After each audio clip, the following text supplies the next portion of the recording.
भाई बच्चे को तुमने क्यों मारा? बोला आत्मा को तो मार लगती नहीं है। मैंने मारा तो क्या हो गया? तो मास्टर ने बोला ये ज्ञान तुमको किसने सुनाया? बोला गुरु ने सुनाया है। गुरु के पास लेके आए इसको, भाई ये बच्चा तो ऐसे सीख के आया। बोला हमने तुमको बोला था सब में भगवान देखो, फिर किसको मारोगे? वो बात भी तो समझो। तुम समझते आत्मा नहीं मरती है तो हम किसी को भी मार के आए, लेकिन पहले ये भी तुमको बोला कि भगवान देखो, तो भगवान क्या करेगा? भगवान भगवान को मारेगा? क्या करेगा? तुम ब्रह्मज्ञानी बनते नहीं है, ब्रह्मज्ञानी की बात करते हैं। बात तो तुम बहुत हाईएस्ट सुन लेते हैं।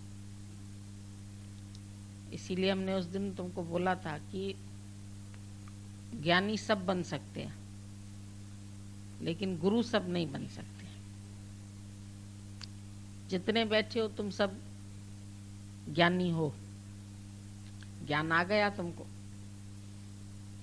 थोड़ा बहुत तुमको आ गया ज्ञान, थोड़ा बहुत सुना भी सकते हैं, कह भी सकते हैं,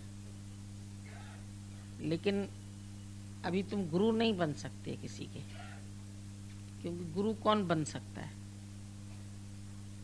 ये भी अपने आप से बात पूछो, ब्रह्मज्ञानी गुरु कौन हो सकता है? जो सारा समय ब्रह्म को ही जाने, ब्रह्मज्ञानी, ब्रह्म का ज्ञाता, और जो ब्रह्म के अलावा बात नहीं करता है, जगत की बात नहीं करता है, तेरे मेरे की बात नहीं करता है। तुम अभी ज्ञान की बात करेंगे, फिर तेरे मेरे की बात करेंगे। अभी तुम ज्ञानी बन जाएंगे, अभी तुम अज्ञानी बन जाएंगे। तो यहाँ पर तो तुमको बहुत सावधान करता है गुरु कि नहीं अज्ञानी नहीं ज्ञानी, तुम सब में ब्रह्म देखो, सर्व में पेखे भगवान। और पेखे भगवान और उसके साथ फिर कुछ करे नहीं, ये भी समझो। तुम समझते हम भगवान देखते हैं तो हम उसकी पूजा पाठ सब करें, तो भगवान देख के कुछ करना थोड़ा ही है, खाली देखना है। Only be seer not doer. किसी कर्म के कर्ता नहीं बनो, ब्रह्म देखो ये बोला। कंस में भी ब्रह्म देखो, ब्रह्म मरा थोड़ी। और कृष्ण ने जो काम किया, तो कृष्ण ने कोई किसी लालच से काम थोड़ी किया। अगर उसने कंस को मारा तो कंस मतलब बुराई, कंस का मतलब कोई व्यक्ति नहीं है। जो बुराई फैल जाती है और सबको खराब करने लगती है, तो उसका अंत करने के लिए भगवान आता है। जैसे समझो अभी महामारी फैलती है, हैजा फैलती है, चेचक फैलती है, तो डॉक्टर क्या करते हैं? तुम्हारे शरीर में ऐसा इंजेक्शन लगा देते हैं जो तुमको चेचक न हो। बच्चों को तुम टीका लगवा देते हैं, तो इसका मतलब उसको भले दर्द भी होता है बच्चे को, तो तुम ये थोड़ी बोलेंगे कि नहीं हम इसको टीका क्यों लगाएं, या हमने इसको दुख दिया। तुमने उसको दुख दिया, क्यों दिया? कि आगे वो ज्यादा दुखी ना हो। कभी इंजेक्शन लगाने से, टीका लगवाने से बुखार भी आ जाता है बच्चों को, पक भी जाते हैं टीके, निशान भी बन जाते थे, लेकिन वो तुम उसको बनाने के लिए तुम तैयार है निशान, पर सारे शरीर पर तो नहीं निशान बने ना। नहीं तो चेचक सारे मुंह पे फैल जाएगी तो निशान हटेंगे नहीं। तो कितनी सारी बातें होती है जो समझने की होती है। भगवान देखने का मतलब नहीं होता है कि तुम कोई क्रिया करो किसी के साथ। या जैसे कंस को मारा कृष्ण ने, तो कंस का कोई विरोधी थोड़ी था कृष्ण, पर कंस ने जो अत्याचार फैला रखा था, तो वो जैसे एक बीमारी है समाज की, जो समाज में बुराई फैला रहा था, अत्याचार करता था, किसी का राज्य ले लिया, बाप का, उनको जेल में डाल दिया, अपनी बहन को जेल में डाल दिया, वसुदेव को जेल में डाल दिया, और भी कई जो सच की राह पर बढ़ते थे, जो भगवान का नाम लेते थे, उनको मारता था। हिरण्यकश्यप भी ऐसे ही करता था, रावण ने भी ऐसे ही काम किया। तो भगवान ने खाली सबकी बुराई को मारा। भगवान किसी व्यक्ति से कोई वैरी थोड़ी है, हर व्यक्ति उसकी कृति बनी हुई है। उसने हर व्यक्ति को बनाया है अपने जैसा, हूबहू। लेकिन अहंकार मनुष्य को कहां से कहां पहुंचा देता है। अहंकार को बढ़ावा देने वाले भी लोग बहुत मिल जाते हैं, और अहंकार की वजह से ही कोई गिरता भी है। अहंकार की वजह से ही भगवान को उसका अहंकार मिटाना पड़ता है। इसलिए युगे युगे हे अर्जुन मैं प्रकट होता हूं। जब पाप बढ़ जाते हैं और अधर्म का राज हो जाता है, तो अधर्म का नाश करने के लिए और धर्म की स्थापना करने के लिए युगे युगे मैं अवतरित होता हूं। तो मैं हूं तो हमेशा, ऐसा तो नहीं है कि भगवान किसी काल में नहीं है, किसी समय नहीं है। भगवान तो है, पर प्रकट होता है। जैसे सूरज तो हमेशा है, पर तुम्हारे यहाँ सुबह को 7 बजे प्रकट होता है। अमेरिका में उसका टाइम दूसरा है, उधर इस टाइम में सब सो रहे होंगे, रात होगी। यहाँ तुम जग रहे हैं, यहाँ प्रकट है। फिर जब वहां प्रकट होता है तो यहाँ से उजल हो जाता है। तो ऐसा तो कोई भी काल नहीं है जब सूरज नहीं है। सूरज भी हमेशा से है, पृथ्वी भी हमेशा से है, भगवान भी हमेशा से है, आज भी है और कल भी रहेगा। ऐसा कोई वक्त नहीं है जब आत्मा नहीं है या भगवान नहीं है या श्रेष्ठता नहीं है। लेकिन यहाँ कालिख क्यों आ जाती है? क्योंकि धरती ऐसे घूम जाती है, उसकी सूरज को पीठ जहां से होती है तो वो अंधेरा हो जाता है। गोल है, जो हिस्सा सूरज के सामने होता है वहां रोशनी होती है, फिर ऐसे घूम जाती है तो अंधेरा आ जाता है। तो इसी तरह से जब तुम भी परमात्मा से बेमुख हो जाते हैं तो तुम्हारे अंदर भी विकार आ जाते हैं। तुम्हारा मुख उसकी ओर नहीं है। अभी तुम सूरज की तरफ देखो तो परछाई तुम्हारे पीछे जाएगी, पर तुम सूरज को पीठ दो तो परछाई तुम्हारे आगे आ जाएगी। कभी करके देखा करो, सुबह को जिस तरफ से सूर्योदय होता है तुम उसको पीठ दे के खड़े हो जाओ, इतनी लंबी परछाई तुमको दिखाई देगी, और उसकी तरफ मुंह करो तो तुम्हारी परछाई तुम्हारे पीछे होगी। तो सूरज तो हमेशा से है, पर अगर हम सूरज की ओर मुख नहीं करते हैं तो हम अंधेरे में हैं, हमारे आगे आगे अंधेरा चलता रहेगा। इसी तरह से जब परमात्मा तो सदैव से है, पर मनुष्य उसी से मुख फेर लेता है। वो जब मुख फेर लेता है तो फिर उसको अंधेरा ही अंधेरा मिलता है। अब कंस ने मुख फेर लिया, वो कृष्ण को नहीं पहचान सकता था। उससे पहले ही उसके माँ बाप के ऊपर इतने बंधन डाल दिए, हथकड़ियां बांध दी, अत्याचार किए, जितने बेटे हुए देवकी को सब मार दिए, क्योंकि 8वां पुत्र जो था वो इसका बनेगा। आकाशवाणी हुई थी कि कंस का जो 8वां पुत्र है उसका, वसुदेव का, वो तुमको मारेगा। तो कंस डरपोक था। अगर उसके अंदर शक्ति थी तो क्यों डरता था? अगर वो अपने आप को भगवान कहलाता है, हिरण्यकश्यप अपने को भगवान समझता था, रावण अपने आप को समझता था मेरे को कोई नहीं मार सकता, तो फिर डरता क्यों था? राम से डरा भी तो। ये कैसा राम मैं सबको मारता चला जा रहा है। जब अंगद को भेजा भगवान ने, भाई जाओ उसके उसमें दूत बना के, तो उसको मारने लगा अंगद को। अंगद ने अपना पैर ऐसे करके खड़ा कर दिया, बोला तुम कर क्या सकते हो, तुम तो कुछ नहीं, मेरा पैर हिला के दिखाओ। उसके जितने कर्मचारी थे सब आए। भाई पैर हटाने में क्या, एक इंसान का पैर हटाना कोई कठिन बात थोड़ी है।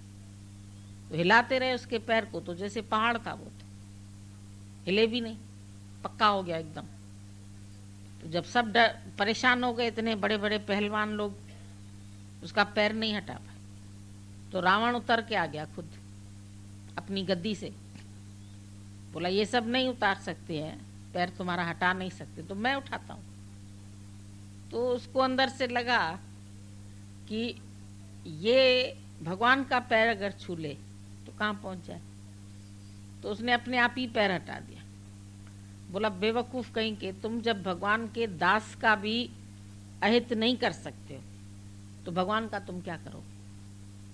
उसका पैर तक तो हिला नहीं सकते, और तुम इतने बड़े अपनी गद्दी से उतर के एक दास का पैर पकड़ने आए हो। क्या हो गया तुम्हारे राज को? क्या हुई तुम्हारी शक्ति? इंसल्ट कर दी। बोला अगर पैर छूने ही है तो जाओ रामचंद्र के छुओ, उसकी शरण में जाओ। पर अहंकारी आदमी कभी किसी की सलाह भी नहीं मानता है। कोई अच्छा व्यक्ति उसको कोई सलाह दे तो नहीं मानता है। मंदोदरी ने कम सलाह दी, विभीषण ने कम दिया सलाह, अरे ऐसा मत करो, दुश्मनी नहीं करो, राम से दुश्मनी नहीं करो। तो तुम्हारे घर में भी कहीं समाज में लोग क्या करते? भगवान है ही नहीं, भगवान से ही दुश्मनी करके बैठे। तुम सत्संग में आएंगे, बोलेंगे तुम्हारा गुरु खराब है, तुम्हारा गुरु ऐसा है, तुम्हारा गुरु ऐसा है। तो कुछ ना कुछ बोलते रहते, भगवान को नहीं जानते तो उसकी बुराई करते रहते। और तुम जो भगवान के दासी है, समझो भगती है, तो तुम्हारा भी कोई घर वाले अहित कर ही नहीं सकते। बेचारे इसीलिए तो दुखी होते कि इनके मन से हम गुरु हटा ही नहीं सकते। इनका पैर इतना पक्का हो गया है जाने का, जो हम इसके पैर को रोक ही नहीं सकते। वो दुखी क्यों होते? भगवान के भगत को नहीं हिला सकते तो भगवान को क्या हिलाएंगे बताओ? तुम लोगों को नहीं डरा सकते। प्रभु के सेवक से को न पहुंचे। गुरु नानक साहब ने लिखा, प्रभु के सेवक से भी कोई नहीं पहुंच सकता है। प्रभु का सेवक 10 दिश प्रकट आया, 10 दिशाओं में प्रकट हो जाता है। प्रभु का सेवक खाली, प्रभु तो छोड़ दो। तो तुम प्रभु से दुश्मनी करने चले हो, करो, जोर लगा ले। अरे जमाने कितना जोर लगाएगा, इस जग में भगवान का झंडा कभी न झुकने पाए। तो जो मूर्ख लोग हैं वो भगत को सताते हैं।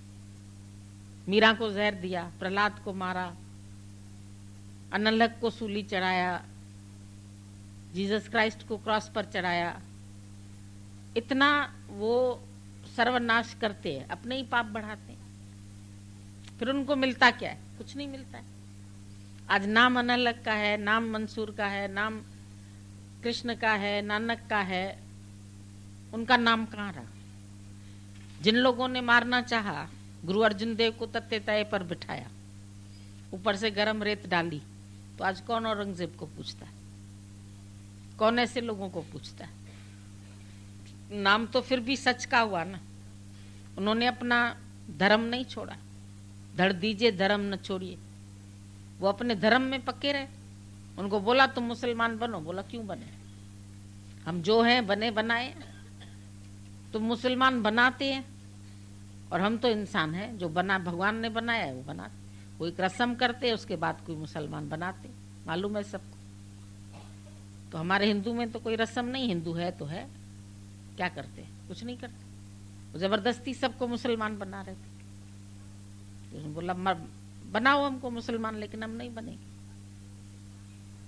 शिवाजी के बेटे की आंख निकाल दिया, बोला तुमको मार देंगे, खत्म कर देंगे, तुम मुसलमान बनो। उसने बोला निकाल दो आंख, क्या करोगे? एक आंख निकल गई। फिर बोला फिर अभी बनो मुसलमान। उसने बोला नहीं बनूंगा। फिर दूसरी आंख भी निकाल दिया। फिर उसके बाद बोला अब अंधा बन के भी जीना चाहते हो तो जियो, मुसलमान हम बना दें तुमको। उसने बोला क्या कर लोगे? ज्यादा में ज्यादा क्या कर लोगे? मार दो। तो मर तो वैसे भी जाएंगे, अगर तुम नहीं भी मारोगे तो एक दिन मृत्यु तो सबको मार देगी। तुम कौन सा बड़ा काम करोगे? मार दो। मर गया, लेकिन उसने धर्म नहीं छोड़ा। जो उसका धर्म था वो अपने धर्म में रहा। तुम भी अपने आत्मा के धर्म में रहो। कोई तुमको तुम्हारे धर्म से डिगा नहीं सकता। क्या करेगा? ज्यादा में ज्यादा क्या मारेगा? तो मरना तो एक दिन सभी को है। कोई ऐसे ही बच जाएंगे क्या? कोई दुनिया में रहेंगे क्या? अभी तक कोई रहा क्या? न कोई रहा है न कोई रहेगा। आए हैं जानने के लिए। जो जन्मा है वो मृत्यु की टिकट लेके ही आया, जाएगा तो जरूर। किसको अंदर में विश्वास है कि ये शरीर नहीं जाएगा? शरीर तो आने जाने वाला है। लोग बोलते हैं भाई सीता जो थी ना वो जनक की पुत्री नहीं थी, उसको धरती से मिली थी। हमने तुम कहां से आए? ये बताओ, सीता तो धरती से आई, तुम कहां से आए? तुम भी तो किसी शरीर धरती से ही पैदा हुए हैं, वो भी तो धरती है, मिट्टी है। मिट्टी से मिट्टी का पुतला तैयार होता है, और क्या होता है? तो माटी का पुतला है कि नहीं है? और माटी से माटी मिलती है, माटी से माटी पैदा होती है। दाई माटी से माटी निकालती है, नर्स भाई, ये माटी से माटी निकली, फिर वो माटी कहाँ जाती है? फिर धरती फट गई तो सीता समा गई। तो तुम सब कहाँ समाएंगे? तुम कहाँ मरेंगे? धरती पे ही तो गिर जाते हैं जब मरते हैं। तो मुर्दा हुआ डाल दो धरती पे, फिर डाल दो उसको शमशान में, फिर डाल दो उसको राखी को पानी में, खत्म। है क्या? राखी तो हो जाती है। जाते हैं फूल चुनने, क्या है उसमें? थोड़ी सी अस्थियां ऐसे जो जो दिखती है, नहीं तो इतनी लकड़ी डालते, इतनी बिल्कुल शरीर तो चूरा-चूर हो जाता है, कुछ दिखता थोड़ी है। बड़ी बड़ी हड्डियां भी टूट जल जाती है, कुछ नहीं बचता है। इतने इतने छोटे छोटे कहीं से पीसेस मिल जाते हैं, वो डाल के उसको भी अपनी भावना से गंगा में डाल के आते हैं, तो माटी में मिल जाती है। तुम भी धरती की बेटी हो, तुम भी धरती का बेटा है। और ये शरीर बढ़ता किससे? धरती से।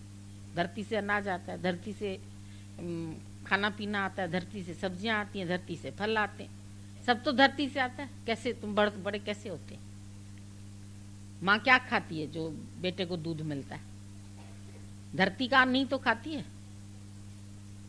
धरती से अन्न पैदा होता है, धरती से फ्रूट पैदा होता है, धरती से ही सोना चांदी सब तो धरती से मिलता है। धरती का दहेज है सब, और रहेगा धरती पे, तुम्हारे साथ तो कुछ नहीं रहेगा। सब तो यहाँ का यहीं रह जाएगा। लालच कर लो, लोभ कर लो, कमा लो, सारा दिन मेहनत मजूरी करके पसीना बहा के लाखों रुपए की एफडी बना देते, फिर वो लाखों रुपए की एफडी किसको मिलेगी? तुम अभी अगर छूट जाए तुम्हारा शरीर और तुम्हारी एफडी पड़ी है, उस एफडी का क्या होगा? तुमने मेहनत की, मजदूरी की, टाइम वेस्ट किया इतना, सुबह से रात तक तुम गए, नौकरी की, बिजनेस किया, मत्था गंवाया, लिखा, लिख लिख भया है चोर। चोरी के कागजात बनाते ना, पढ़ पढ़ के पंडित भया, लिख लिख भया है चोर। पढ़नी ऐसी पढ़ो जो साहिब से मिलाए तुम, जा पढ़नी साहिब मिले सो पढ़नी कुछ और। बाकी ये पढ़ना, ये लिखना, ये तो कागज बनाते हैं। सीए का काम क्या होता है? काले कागज बना के तुमको देता है, काले से गोरा बनाता है, गोरे से काला बनाता है। वकील क्या करता है? काला कोट पहनता है, काले कर्म करता है। किसी को सजा दिलवानी है, पैसा ज्यादा दे दो, वो सजा दे देगा। सफेद कोट वाला बचाता है इंसान को, काले कोट वाले मारते हैं। ये सब चलते रहते हैं, कोट सफेद और काले। तुम आखिर तो तुम धरती दाखिल होएगा, कहाँ जाएगा? क्यों पाप कमा के धन जोड़ा, कौड़ी के लिए नाता तोड़ा। भगवान के पास आओ भाई, सत्संग में आओ भाई, सत्संग में रहो। नहीं भाई, हमको तो कमाना है, हमको तो नौकरी करनी है, हमको तो पैसा कमाना है। बच्चों को भी इसीलिए पढ़ाते हैं कि तुम कमा सको। शादी कराते हैं लड़की की, भाई लड़का कितना पढ़ा है, कितना कमाता है? भाई 20,000 कमाता। अच्छा ठीक है, फिर हमारी लड़की को अच्छा रखेगा। जांच जूझ के लड़की देते। 20,000 तो कमाता है, कल को एक्सीडेंट हो गया, खत्म हो गया, अब तो लड़की भी गई तुम्हारी और दामाद भी मर गया। अब उसको ससुराल वाले फिर तुम्हारे घर रख जाएंगे। अपनी लड़की रखो, हमको नहीं चाहिए। तुमने दान दहेज भी दिया, लड़की भी हाथ से गई, दामाद भी मर गया। फिर आते हैं रोते हुए, हमारा दामाद चला गया। अरे भाई सब जग चल रहा, कोई नई बात बताओ। संत के पास आदमी गया, बोला हमारी पत्नी मर गई महात्मा जी। बोला भाई ऐसा भी होता है। फिर थोड़े दिन के बाद गया, अरे महात्मा जी आज बेटा भी चला गया मेरा। बोला ऐसा भी होता है। फिर तीसरी बार आया, बोला हमारा धन असबाब माल सब चोरी हो गया, अब तो मैं बिल्कुल कंगाल हो गया, मैं तो सड़क पर आ गया, अब तो मेरी इज्जत आबरू सब चली गई। उसने सोचा अब तो कुछ हमदर्दी करेगा संत। संत ने कहा ऐसा भी होता है। उस आदमी को बहुत गुस्सा आया, मेरे को इतना दुख मिला है, कष्ट मिला है, और ये संत मेरे से हमदर्दी नहीं करता है। उसको गुस्सा आया, उसने 2 थप्पड़ मार दिए। बोला अब बोलो ऐसा भी होता है। बोला हाँ ऐसा भी होता है। कभी ऐसे भी लोग आते जो सच कहने वालों को मारते। नई बात तो नहीं। जिसने सच बोला उसको मारा गया। उसको जीने किसने दिया? सच बोलने वालों को ही तो मारते हैं। झूठ बोलने वालों को क्या करते हैं? झूठ कर बोलने वालों से तो दोस्ती करते हैं लोग। ये बहुत मिलियनर है, ये बहुत पैसे वाला है, ये तो झूठ नहीं करता, ऐसे मिलियनर बन गया। ऐसे ही जाकर के स्टेज पर माला चढ़ा के आता है अमीर आदमी, ऐसे ही दान करता है, उनको 10-10 लाख देता है, 20-20 लाख देता है। कहां से लाता है वो? भगवान का है पैसा, अपना समझ के दान करता है ना, नाम करता है अपना। मंदिर बनाता है भगवान के रहने के लिए बनाता है। किसके लिए बनाता है मंदिर? भगवान के पास छत नहीं है जो रहे कहीं, तुमको छत देता है भगवान, और तुम भगवान के लिए मंदिर बनाते, उसमें भगवान को रखते, अपना नाम रखते। बिरला का मंदिर, टाटा का मंदिर, इसका मंदिर, उसका मंदिर, ये फलाने ने बनवाया, फलाने ने बनवाया। फिर उसमें जिसने चंदे दिए उनके भी काले अक्षर से नाम लिखे हुए, सब काला काम, अक्षर सारे काले काले, उसके पंखे पर भी काले अक्षर। एक एक सीढ़ी का पत्थर जो है वो भी लोग लगवाते, उस पर भी नाम लिखवाते। फिर उस सीढ़ी पर जितने पत्थर बने, जिस जिसका नाम लिखा है, जो यात्री जाते हैं वो उसको लात लगाते हुए ऊपर चढ़ते। दत्त तेरे की, वो उसी से, अरे माँ तुमने एक पत्थर लगाया उसका भी नाम कर दिया। तुम भूल नहीं सकता है। सारा दिन तुम अहंकार ही करता है, मैंने कमाया, मैंने कमाया, मैंने कमाया। और जब मरते हो तो जो कमाई है वो तो यहीं रह गई, खत्म। कोई तुम्हारे को एक गहना गांठा भी नहीं देगा, भाई हीरे की अंगूठी उतारो उतारो जल्दी करो, नहीं तो उंगली काटनी पड़ेगी, सख्त हो जाएगा हाथ। तुरंत तो उसके सब सामान जेवर उतार लिए जाते हैं। ऐठ जाएगा शरीर तो कुछ निकलेगा नहीं। तो क्या ले जाएगा? सब मिट्टी के दहेज, मिट्टी में मिलने वाले। माटी के पुतले मत कर तू अभिमान। क्यों करते हो अभिमान? आए मट्टी से, जाओगे मट्टी में, खाओगे भी मट्टी। मट्टी का खाली रूप बदल जाता है। मट्टी से सब्जी बन गई, मट्टी से चावल बन गया, मट्टी से अनाज बन। कहाँ से आता है अनाज बताओ? खेत से आता है। और खेत में क्या है? मट्टी, गोबर, गंध, गुड़ाई, सब यही होता है। गाय भी घास खाती है, वो भी धरती से आता है, उससे तुमको दूध देती है। तुम बोलते नहीं हमने सब्जी नहीं खाई, हमने दूध पिया। तो दूध कहाँ से आया? दूध भी तो उसने घास खाया, तुमको दूध मिला। सारे घास को परिवर्तित दूध में किसने किया? भगवान ने किया। और तुम कहते हैं हमारी गाय है उसका दूध है। हमारी गाय है घर में, गुरुजी उसका घी लाए हैं, पीला घी लाए हैं, अच्छा प्योर घी। घी भी कहां से आया? हर चीज धरती से आती है। अगर विचार करके देखो तुम, तो ये जगत है क्या? मट्टी। मट्टी अदल बदल होती रहती है बस। वो केचुए नहीं नीचे की मट्टी ऊपर करते, गोले बनाते, एक थोड़ी देर ऊपर आ जाती है मट्टी, फिर नीचे चली जाती, फिर ऊपर आ जाती, फिर नीचे। कुछ है नहीं इसमें सार। संसार, इसमें कोई सार नहीं है। लेकिन इसको सच मान के कितने सुखी दुखी होते हैं। गाली बोली, अपमान किया, अच्छा नहीं समझा, ये मेरा दुश्मन है, ये मेरा दोस्त है, ये मेरा सगे वाला है, तो ये विरोधी है, पता नहीं क्या क्या समझते। ये मेरा है, ये तेरा, ये अपना है, ये पराया है। अपना पराया सारा दिन देखते रहते हैं और दुखी सुखी होते रहते हैं। अपने ही खेलने के लिए कभी शादी बना लेते हो, कभी बर्थडे मना लेते हो, कभी कुछ कर लेते हो। अब खाली बैठे हो तो कुछ तो करोगे। भगवान के लिए तो टाइम नहीं है, इन सब बातों के लिए बहुत टाइम है। एक शादी होती है एक दिन, और उसकी तैयारी कितने दिन करते हैं? महीनों। हलवाई बुक करेंगे, मिठाइयाँ बनाएंगे, मेन्यू बनाएंगे, ये रखेंगे, नाम करेंगे। आज लेडी संगीत में ये मिला तो डब्बा मिला, तो मोटर मिली, तो गाड़ी मिली, पता नहीं। हमारा भी दिमाग होके आती शादी से, जाए ये डिब्बा है, ये फलाना, ये ले जाओ, हमको नहीं चाहिए तुम्हारा। क्या करें? खेल खिलौने हैं सब। Waste of time, waste of money, waste of energy. सारी एनर्जी इसी में जाती है। इतनी मुश्किल से झूठ सच करके लाखों रुपए, एक शादी होती है 50 लाख खर्चा हो जाता है अमीरों का, 1 करोड़ खर्चा हो जाता है, करोड़ों में खर्च होता है। और करोड़ आए कितनी मेहनत से, ये देखो। उसके लिए तुमने कितना समय, कितना जीवन, कितनी आयु उधर दी, और किया क्या? तुमने कितना खाया?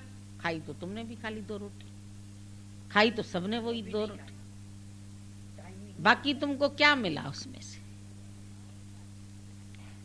डिठुम घणो ही जाचे कूड़ो संसार, सब मतलब के साथी, मतलब का प्यार, हिस्सा बांट झगड़ा, तेरा मेरा, ये धरती मेरी, ये तेरी मेरी, ये जमीन है गुरुजी उसका बंटवारा होना है जी, जायदाद मिलनी है। अरे बाबा तेरे भाग्य में होएगी तो मिलेगी, नहीं होगी तो नहीं मिलेगी। रोटी तो खा ही रहे हो ना तुम, हाँ इतनी तो खा ही रहे, फिर क्या करें? ऐसा ये खेल बनता है।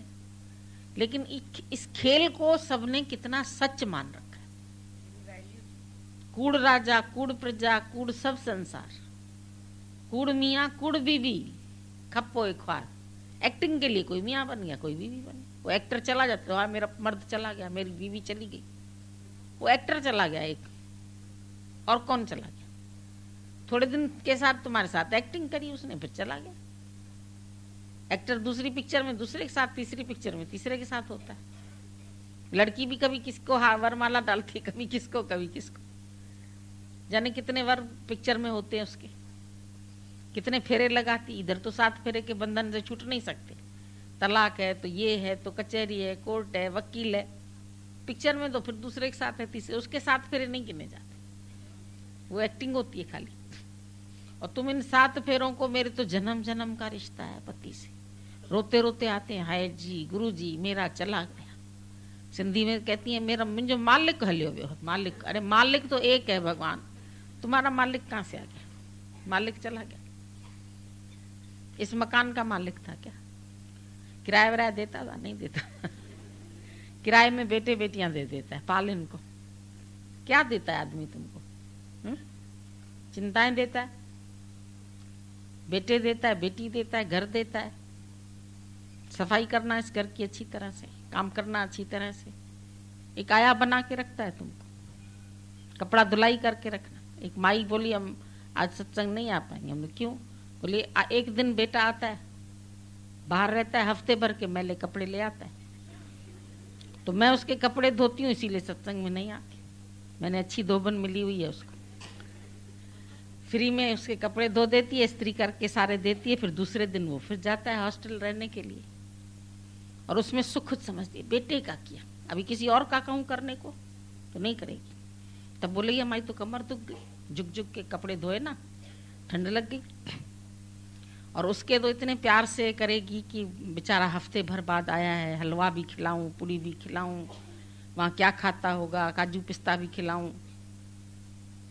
ममता के मारे हो सब, धोबिन भी बनते हो, आया भी बनते हो, मास्टरनी भी बनते हो, पढ़ाना है बच्चों को, क्या नहीं बनते, घोड़ा भी बनते हो, बच्चों को स्कूल छोड़ के आना है, गधे भी बनते हो, उनका बोझा उठाते हो, क्या नहीं करते हो। ये देता है सब मर्द तुम्हारा, शादी के बाद ये सब मिलेगा इनाम। तुम इतना सुंदर जीवन उसको दे देना और वो तुमको ये इनाम देगा। फिर उसके साथ अनएंडिंग वरीज, चिंताएं। अगर बेटा खराब हुआ तो परेशानी, अगर चला गया तो मुसीबत, बहू अच्छी नहीं आई तो मुसीबत। सारी मुसीबत की जड़ है मैं शरीर हूं, मैं हूं और मेरे हैं। काट दो इस मैं और मेरे को तो सब झंझट से छूट जाओ। ये रस्सियां नहीं तोड़ते, रस्सियां बंधी है इसीलिए खुश नहीं है। सब रस्सियों से बंधे हुए, नाव क्यों नहीं आगे बढ़ रही है? पागलों ने जब देखा रस्सी खूंटी से खोली नहीं थी तो नाव कैसे आगे बढ़ती? तो तुम्हारी भी मोह की रस्सी तो खूंटी से बंधी हुई है और पतवार चलाते। सत्संग आ रहे हैं, सत्संग जा रहे हैं, बहुत पतवार चलाते, लेकिन बंधन नहीं छूटते। बेचारे तोते को अक्ल थी कि मैं जितना होशियार होता जा रहा हूं तो पिंजरा बदलता जा रहा है। पहले लोहे का पिंजरा मिला, फिर अच्छा बन गया तो चांदी का पिंजरा मिला, फिर और अच्छा बन गया तो सोने का पिंजरा मिला, लेकिन बंधन कहाँ छूटा? राम राम कहता रहा, वेद मंत्र पढ़ता रहा बेचारा। तो पंडित जी ले गए, उसने चांदी के उसमें रख दिया। फिर पंडित ने अच्छे अच्छे उसको मंत्र उच्चारण सिखा दी, तो रानी ने अरे बहुत अच्छा तोता है तो मंत्रोच्चारण करता है, तो रखो इसको अपने पास। फिर उसने सोने के पिंजरे में रखा, लेकिन वो उस बेचारे को तो वही बंधन, पिंजरे के अंदर खाना डाल दो खाता रहेगा बेचारा।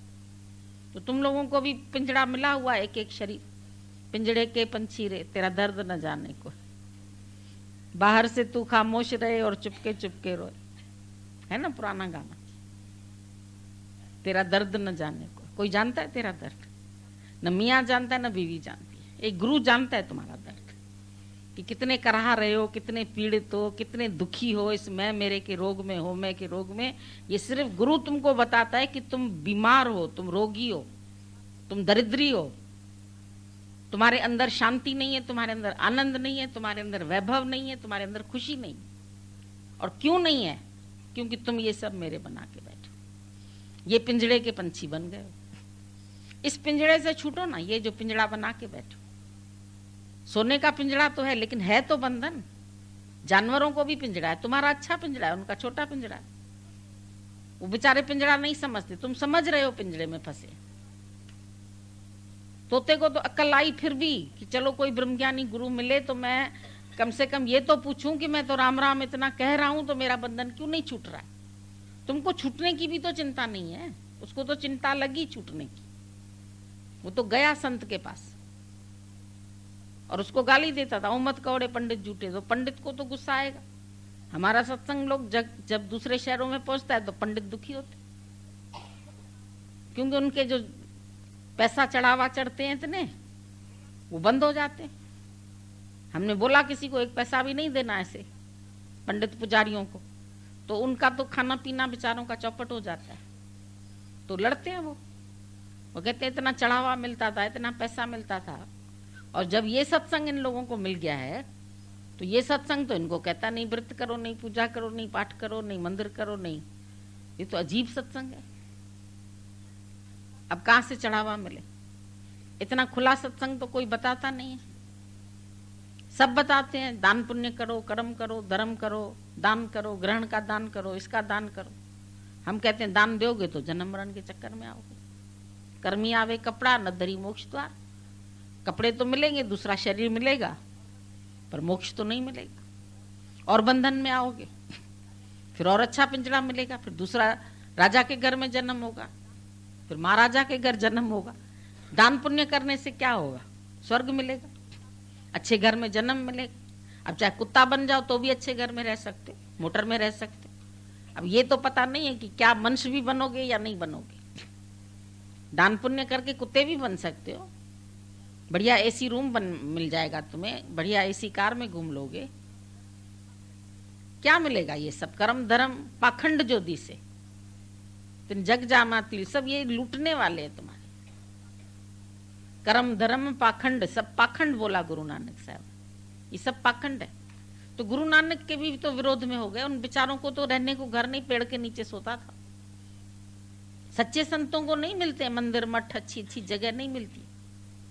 और दूसरों की तरफ देखो, करोड़ों के दान चले जाते। सोमानी लहरों के लिए कितने सब दान कर रहे हैं। अच्छे कार्य के लिए यहाँ बोलेंगे अगर दान करो तो कोई करेगा? बोलेंगे तुम्हारा सत्संग तो ऐसे ही है। ये सब बेकार की बातें हैं। हमारी औरतें तो और बिगड़ गई, गुरु की बन गई, हमको भी साथ नहीं देती हैं। अब पहले तो हमारी चिंता में रहती थी, हमारे साथ घूमती थी फिरती थी, अब तो गुरु के पीछे पीछे घूमती फिरती है। हमारा घर तो बर्बाद हो गया। इस घर में, इस सत्संग में नहीं जाना। और सत्संगों के लिए कह देंगे माता जी जाओ जाओ, बहुत अच्छा सत्संग। जो कहेंगे ना गृहस्थ धर्म पालो, बाल बच्चे पालो, ये काम करो, ये काम करो, तो वो तो बहुत अच्छे है पंडित। वो तो आदमी पकड़ के ले जाएगा, चल गुरु मंत्र ले ले इससे। उन बेवकूफों के पास कमरे में बंद होके तुम एक मंत्र फुकवा के आना। जने कितने बदमाश होते हैं सब। ये तो हम अगर तुमको एक एक की कहानी बताए ना, ये सब बाहर से तुमको दिखाई देते हैं साधु संत, अंदर भेड़िए हैं। सबकी निगाह बहुत खराब होती है। ये किसी को पवित्र निगाह से नहीं देख सकते। जो सत्संग में आएंगे, जो धनवान आएंगे, जो पैसे वाले आएंगे, उनको लूटते हैं। ये दूसरी तरह के चोर है, असंख्य चोर, हरामखोर। ये सब बाहर से तो दिखाई देता है कि कितने अच्छे अच्छे कर्म करते हैं, सत्संग करते हैं, ये करते हैं, और इतनी गठरी धन की लेके जाते हैं। जब धन मिथ्या है, जगत मिथ्या है, तो तुम कहां से धन की गठरियां भर भर के लेके जा रहे हो? क्यों ले जा रहे हो? तुम्हारा मतलब क्या है इन बातों से? और भगवान ने लहरें पैदा की, भगवान नहीं खिलाएगा उनको, तुम खिलाओगे क्या? इतनी जिंदगी तुमने खिलाया क्या किसी को? जो समुद्र में जीव पैदा होते उनको भी भगवान देता है। सैल पत्थर में जंतु पाए ताका रिज्क आगे कर दरिया, और इनको तुम खिलाओगे, कितने दिन खिलाओगे ये बताओ? लोग कौए को रोटी देते, कुत्ते को रोटी देते हैं, फकीर को दान देते हैं। दादाजी बोलते थे कब तक दोगे तुम? और तुम मर जाओगे तो इतने लोगों को बेसहारा छोड़ जाओगे। फिर ये सब रोएंगे, कौए तुम्हारे पीछे पीछे कहाँ है करके पड़ेंगे, तुम्हारा मांस ही नोच डालेंगे। अगर थोड़ा बच गया होगा ना जलने से जो मांस, वो ये कौए नोच लेंगे जाके तुम्हारे, कि तुम जा कहाँ रहे हो, रुक जाओ, हमको कौन खिलाएगा अब तुम्हारे बाद। घर वाले भी रोते, जो कमाऊ बेटा चला जाए तो माइयाँ ज्यादा पीटती हैं अपने को। आदमी चला जाए, जो जवान चला जाए, तो बुढ़ा चला जाए तो लड्डू बड्डू बांट देते, 4-4 डिब्बा है। चलो भाई बुढ़ा गया तो कोई बात नहीं, उम्र अपनी पूरी करके गया, खिला पिला के गया सबको, ठीक है। अब तो बेकार ही था वैसे भी। जो गाय दूध नहीं देती है तो उसको भेज देते हैं उधर कांजी हाउस में। जब तक दूध देती है तब तक गाय बहुत अच्छी है, ढीली गाय को तो भेज देते हैं कि बेकार हो गई अब तक। तो बुढ़ा आश्रम बने हैं तुम लोगों के लिए, वहां चले जाओ, वहां जाके राम नाम जपो, माला दे देंगे एक हाथ में। सुबह को टीवी खोल देते हैं उन बुढ़ों के पास, हम भी गए एक बार देखने। सुबह सत्संग आता है ना तो 8 बजे तक, तो 6 से 8 तक सबको टीवी दिखाते हैं। यहाँ बैठ के सुनो टीवी, और फिर उसके बाद काम करो, क्योंकि उन बुढ़ों को भी तो रोटी चाहिए। तो एक माई पोछा लगा रही थी, बुढ़ी बेचारी झुक के भी क्या करती, दूसरी चश्मा लगा के चावल बिन रही थी, तीसरी सब्जी काट रही थी। उनको अपना काम भी तो करना होता है। सब बेचारी बुढ़ियां दुखी थी वहां, न घर की न घाट की। घर वाले उधर फेंकते हैं, वो उधर फेंकते हैं, वो भी बिना काम के थोड़ी रखेंगे किसी को। तो मिलना तो तुमको भी कुछ नहीं है संसार से, पर अंदर में फिर भी राग बहुत बड़ी चीज है। आसक्ति, मोह, उन्होंने नहीं बांधा है तुमको, तुम बंधे हो। सब तुम्हारी गलतियां हैं, उन लोगों की हम नहीं बोलते गलती की, उन्होंने तुम्हें बांधा है, उन्होंने पकड़ा है। तुम खुद सबको पकड़ के बैठे, तुम सबको छोड़ना नहीं चाहते हो। तुमको खुद अच्छी लगती हैं आसक्तियां, बैठना अच्छा लगता है, उनके साथ बात करना अच्छा लगता है, उनके साथ हंसना खेलना अच्छा। दिन भर फंसे हो, दिन भर। आया था किस काम को, क्यों सोया चादर तान के, सुरत संभाले काफला। तो अपना रूप पहचान, तो अपना स्वरूप पहचानने के लिए आए। तुमको करना क्या था, वो तो करते नहीं। करना था सो ना क्यों पड़े लोभ मोह के फंद, नानक समय रम गयो अब क्यों रोवत अंध। फंदा तो तुमने खुद डाला फांसी का। इच्छा तुम्हारी, स्वार्थ तुम्हारा, तुम बंधे हो अपने स्वार्थ से, तुम बंधे हो अपनी इच्छा से। ये बताता है गुरु। आज भी तुम जीते जी मर के देखो तो छूट जाओ। Bye death from your Guru, bye poverty from your गुरु। गुरु से या कि खरीदो भाई, अब मैं मर गया, अब मैं दुनिया के लिए नहीं जिंदा रहूंगा, भगवान तेरे लिए जीऊंगा। जियो भगवान के लिए। कौन जिएगा, कौन जाकर के ये कार्य करेगा, कौन जाके ये बातें सबको सुनाएगा? इसके लिए क्यों नहीं फुर्सत है तुमको, बताओ। संसार के कामों के लिए तुमको फुर्सत है, इस काम के लिए फुर्सत नहीं है। पिक्चर देखनी होगी 3 घंटा निकाल लोगे, सत्संग के लिए हम भेजेंगे 3 घंटा कहीं, नहीं भाई हमारा तो फलाना आने वाला है, हमारा तो गेस्ट आने वाला है, हमारे तो फलाने नाराज हो जाएंगे, तो वो ऐसे हो जाएंगे। पिक्चर के लिए, क्लब के लिए, सबके लिए समय निकल आता है। हॉस्पिटल पढ़ने के लिए 8 दिन अभी बीमार पड़ जाओ तो आएंगे, तुम्हारी सेवा भी करेंगे, डॉक्टर का बिल भी देंगे, रूम का चार्ज भी देंगे। और अभी बोलो 8 दिन जाना है गुरु के पास, खबरदार, आंख दिखाएंगे ऐसी एकदम लाल लाल। गुरु के पास जाओगी मतलब पाप करने जा रहे हैं जैसे। इतना डर के आते हैं लोग यहाँ पर, जैसे कोई पाप कर्म करने। छुट्टी मिली है गुरु जी, छुट्टी मिली है, तुम कोई नौकर है, तुम छुट्टी लेके आए, दे आओ छुट्टी सबको। बोले हमें नहीं चाहिए तुम्हारी इतनी गुलामी, सलामी और गुलामी कब तक करेंगे? छोड़ दो ये गुलामी, जंजीरों ने बांध रखा है तुमको, मोटे मोटे सांकल है, तुम तोड़ भी सकते हो। ये भी भगवान ने तुम्हारे में सामर्थ्य दी है, तुम शक्तिशाली हो। ऐसे नहीं कि तुम्हारे अंदर शक्ति नहीं है, ब्रह्म की शक्ति सबके पास है, पर उसका उपयोग करने आना चाहिए।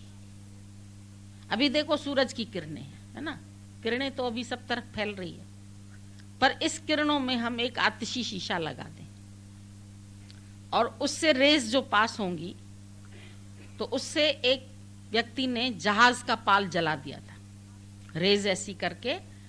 तो इतनी शक्ति है सूरज की किरणों में, वो उस शीशे से पार होके किसी को जला भी सकती।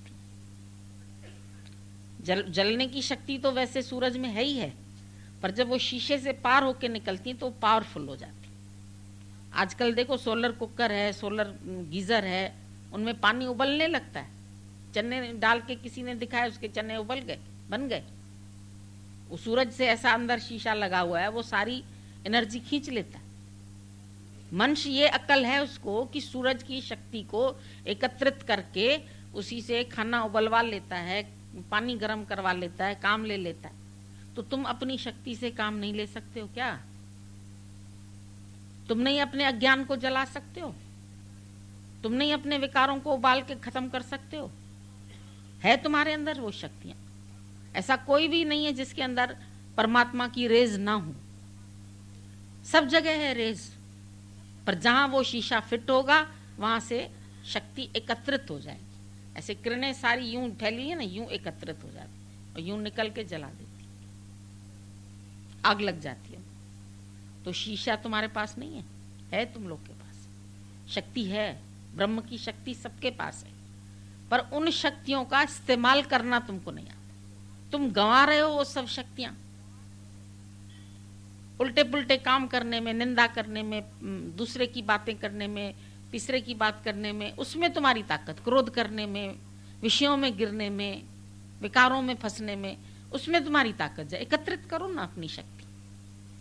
तुमको जब गुरु बोलता है अपनी शक्तियों को एकत्रित करो, तो तुमको दुनिया वाले कहते हैं अरे ये तो सब नेचुरल होता है। पागल हो क्या तुम लोग जो अपने मन को वश करते हो? विषय विकारों में नहीं गिरो, ऐसे नहीं गिरो। कौन सा गुरु निकला जो तुमको बोलता है ब्रह्मचर्य में रहो, ऐसे रहो, तुम्हारी शक्तियां एकत्रित होंगी?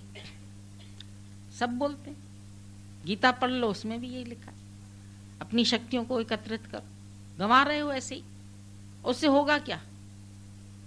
तुम्हारी एनर्जी रोज इतनी वेस्ट होती है, और उस एनर्जी को अगर संत कलेक्ट करता है तो वो ब्रह्म का अनुभव कर लेता है, उसके पास आने वाले के दुख दूर हो जाते हैं। देखो इतनी शक्ति ब्रह्म ज्ञानी में है कि उसके करीब आने में खाली कुछ तुमको दे चाहे ना दे, लेकिन तुम अंदर से माला माल हो जाते, अंदर से तुमको शांति आती, अंदर से तुमको आनंद आता, अंदर से तुम्हारी जितनी खुशियां हैं उसको गुरु प्रकट करके दिखाता है, सत्य को तुम्हारे प्रकट करता है सत्य सबके पास, सत्य स्वरूप तुम सब है, सुना सकना कोई नहीं, कोई सुना सकना नहीं, सबके अंतरलाल। मूर्ख गंड खोले नहीं, कर में भयो कंगाल। तुम मूर्ख है, तुम गांठ नहीं खोलते, और कर में भयो कंगाल होते हुए भी सब कुछ तुम कंगाली की एक्टिंग करते, कंगाल बने हुए घूमते। तो किसने कहा है तुम्हारे पास राम नाम धन नहीं? ये आत्म खजाना नहीं है जो तुमने था पाया। राम नाम अनमोल खजाना जो तुमने था पाया, माया के चक्कर में आके अपने हाथ गंवाया, अपने हाथों से गंवा दी। लोभी तुम तो फंस गए माया जाल। लोभी खाली धन का लोभी नहीं, विषयों का लोभी, विकारों का लोभी, मोह का लोभी। ये भी मेरे पास रहे, ये बच्चा भी साथ रहे, ये भी रहे, ये भी। कितना मोह करते हैं, चिंतन अंदर। चलो ना रहे पास, ये पता है तुम्हें कोई नौकरी में जाएगा, कोई बिजनेस में जाएगा, कोई बाहर जाएगा, कोई पढ़ने जाए, पर यहां से आसक्ति कहां हटती है? वो कितनी दूर विलायत भी चला जाए तो डंक यहां मार सकता है तुमको, मेरा। और पता तब चलता है जब आज उनको कोई दुख सुख आता है तो बिलखते हैं बेचारे, रोते, दुखी सुखी होते, कहते हैं हाय रे मेरे बेटे को कैंसर हो गया, अरे मेरे आदमी को ये हो गया। अपने शरीर को भी हो जाता है, इसको भी हो सकता है। ये भी तो तन छोड़ना ही है ना तुम्हें। दुखी क्यों होते हो? कैंसर हो गई तो दुखी क्यों हो गए हो तुम कि हमको ये रोग हो गया, हमको ये बीमारी हो गई? तो क्या हुआ? शरीर तो जाएगा ही। शुक्र है तुमको पता चल गया, तो तुम परीक्षित की तरह ज्ञान पक्का कर लो, छूट जाओगे चक्कर से। और तुम खाली बातें ही करते रहो, अब हम मर जाएंगे, अब डॉक्टर ने कैंसर बताया, तो बचने वाले कौन है? तुम तो मर जाओगे, कोई बचेंगे संसार में क्या? वो छांट के ले आओ हमारे पास जो कभी नहीं मरेंगे। जो तत्व नहीं मरेगा वो तो गुरु तुमको दे रहा है, वो तो आत्म तत्व है तुम्हारे पास, साथ है तुम्हारे, सदा बसतम साथ। परमात्मा अंग संग